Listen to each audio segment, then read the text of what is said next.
ivyaranguwe rero bikaba biri mu bisata bikuru bikuru bine.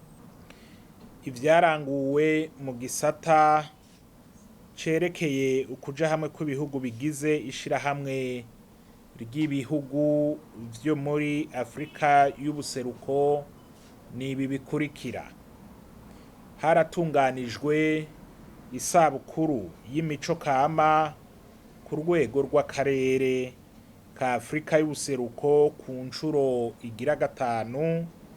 Iyo sabukuru ikaba yahuje abanyakaranga bangana 1,162 baje baserukira ibihugu bine.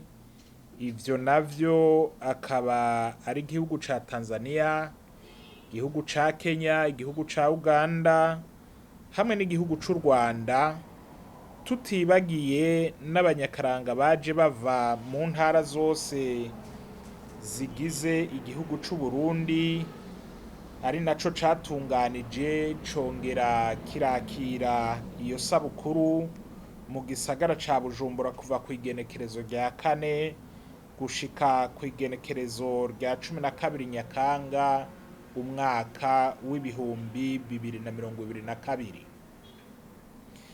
Mu ntumbero yo kwitabira amanama atunganywa ku rwego rw'akarere no guhagararira bikwiye inyungu z'igihugu mu bikorwa vyega umuryango wa Afrika y'ubuseruko, ubushikiranganji bujejwe imigabo n'imigambi y'ishirahamwe rya Afrika y'ubuseruko bwaritabiriye amanama angana 96 yatunganijwe ku rwego rw'akarere k'uwo muryango, hamwe n'amanama 35 yatunganijwe hisunzwe ubuhinga bwa none yatunganijwe hano mu gihugu mu ntumbero yo guhanahana ivyiyumviro ku ngingo zimwe zimwe zifatirwa ku rwego rw'akarere.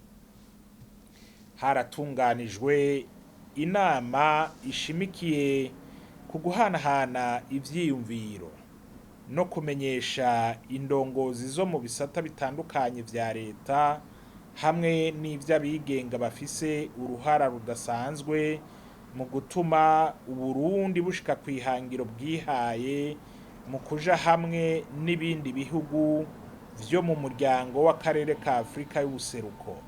Harabaye kandi no kwibutsa izo ndongozi zitandukanye ibijanye n'ingene zigiye kuzoja zihagarikira amanama azoba atunganywa ku rwego rw'akarere, na cane cane hisunzwe ikiringo c'uko Uburundi aribwo buramukiwe kurongora umuryango w'akarere ka Afrika y'ubuseruko mu kiringo c'umwaka. Twarateguye kandi turitaba inama idasanzwe y'abakuru b'ibihugu vy'akarere ka Afrika y'ubuseruko. Muri iyo nama yo ku rwego rw'abakuru b'ibihugu akaba ariyo yabayemwo n'ibirori vyo gushikiriza icesi nyene icubahiro umukuru w'igihugu cacu c'u Burundi Evariste Ndayishimiye uburenganzira bwo kurongora uwo muryango mu kiringo c'umwaka inyuma y'igihugu ca Kenya nk'uko amategeko agenga uwo muryango asanzwe abitegekanya. Ibikuru bikuru vyaranguwe mu gisata c'urwaruka ni ibi bikurikira: bitewe iteka na nyene icubahiro umukuru w'igihugu cacu c'u Burundi, ubushikiranganji bubicishije mu kigo c'igihugu BIJE bwaratunganije ikoraniro kaminuza rigira kabiri ku rwaruka rw'incabwenge rungana 882 ryabereye Irusi komine ya Shombo intara ya Karusi ku magenekerezo ya 15 na 16 Nyakanga umwaka w'ibihumbi 2022.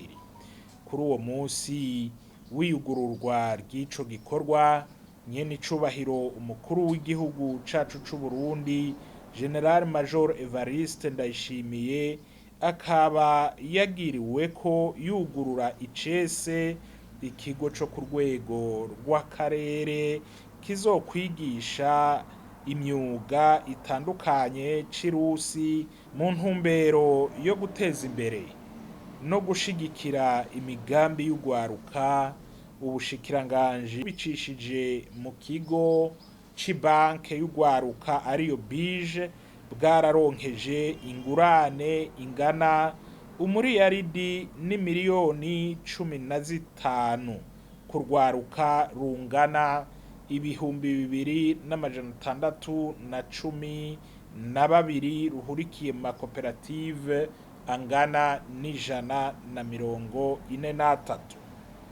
Mu ntumbero yo kuronsa urwaruka aho rwimenyerereza akazi, ubushikiranganji bubicishije mu kigo BIJE rwararonkeje urwaruka rungana 326 mu ntara zigize igihugu cose aho rwimenyerereza akazi.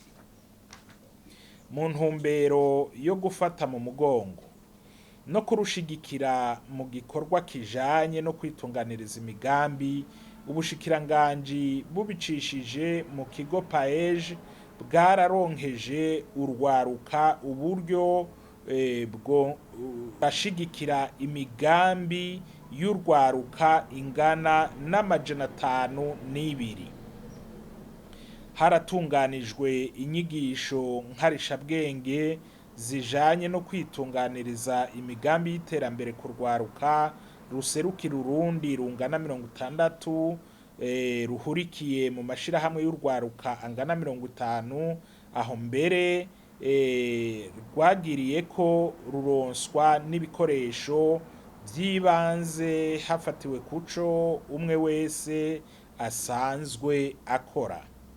Izo nyigisho zikaba zatunganijwe kuva ku igenekerezo rya 21 gushika ku rya 24 Nyakanga umwaka w'2022 muri komini Sare, intara ya Bujumbura. Ibikuru bikuru vyaranguwe mu gisata kijejwe inkino. Mu ntumbero yo kwitabira amahiganwa mpuzamakungu no guteza imbere inkino, ubushikiranganji bwaratunganije bwongera buritabira inkino zo ku rwego mpuzamakungu zingana na 10 hamwe na 3 zatunganijwe ku rwego rw'igihugu. Ivyaranguwe mu gisata c'imico kama ni ibi bikurikira: haratunganijwe isabukuru y'imico kama y'umwaka w'ibihumbi 2022 ku rwego rw'igihugu, aho ryitabwe n'abahinga ndangakaranga 504 bavuye mu ntara zose z'igihugu. Mu ntumbero yo gukingira no guteza imbere ibibanza ndangakaranga, haratunganijwe urugendo rw'akazi ku kibanza ndangakaranga c'Igashinyira mu ntumbero yo kwirabira icesi bikenewe kugira ngo gisanurwe. Mu rukurikirane rwo gukwiragiza ibigo vy'isomero n'imico kama mu makomine yose agize igihugu cacu arivyo CLAC, ubushikiranganji bubicishije mu kigo Sebolac bwaratunganije inyigisho nkarishabwenge ku bakozi bashasha bagiye gukora muri ivyo bigo bishasha. Imbere yo gusozera, mu nkundire ngire ko ndanabashikiriza bimwe mu vyaranguwe n'ubushikiranganji mu gutsimbataza intwaro ibereye.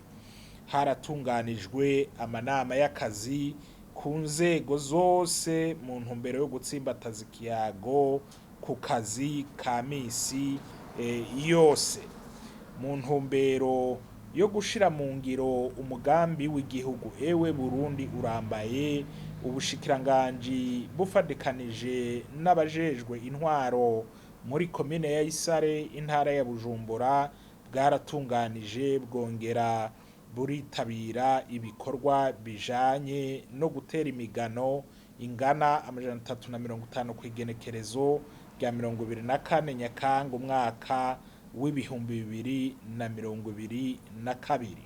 Ubushikiranganji bujejwe imigabo n'imigambi y'ishirahamwe ry'ibihugu vyo muri Afrika y'ubuseruko, urwaruka, inkino n'imico kama borashimishwa n'ivyaranguwe mu kiringo c'igice ca mbere c'umwaka w'ibihumbi 2022 ushira umwaka w'ibihumbi 2023.